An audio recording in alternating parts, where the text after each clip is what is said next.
కొట్టేదా కొట్టు. ఏయ్.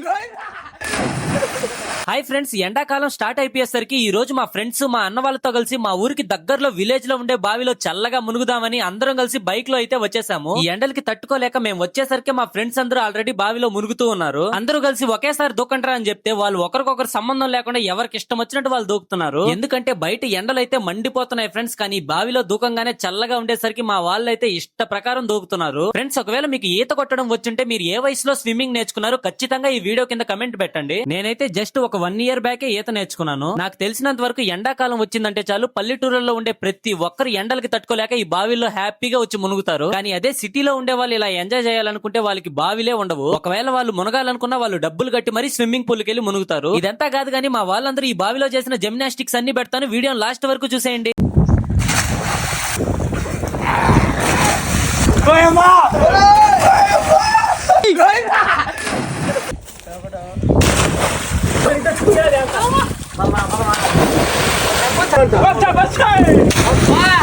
నాకైతే ఇలా ఫ్రెండ్స్ అందరితో కలిసి బాయిల్లో మునగాలన్నా ట్రిప్పులకి వెళ్లాలన్నా చాలా అంటే చాలా ఇష్టం ఫ్రెండ్స్. ఎందుకంటే ఇలాంటి ఎంజాయ్మెంట్లన్నీ మనం ఈ వయసులోనే చేయగలుగుతాం. వయసు పెరిగిన తర్వాత ఇలాంటివన్నీ కుదరవు. ఇంకా ఫైనల్ గా ఫుల్ గా మునిగి బయటకు వచ్చేసరికి అలసట అయితే పోయింది, కానీ ఆకలి మాత్రం డబల్ అయిపోయింది. ఇంకా మా ఫ్రెండ్ తెచ్చిన గ్రేప్ ఐస్ తినేసి ఇంటికి తిరిగి బైకుల్లోనే బయలుదేరేసాము. ఓకే బై ఫ్రెండ్స్, వీడియో నచ్చితే లైక్ చేసి అలాగే వీడియోలో నేను అడిగిన క్వశ్చన్ కి కమెంట్ పెట్టి మన ఛానల్ ని మర్చిపోకుండా సబ్స్క్రైబ్ చేసుకోండి.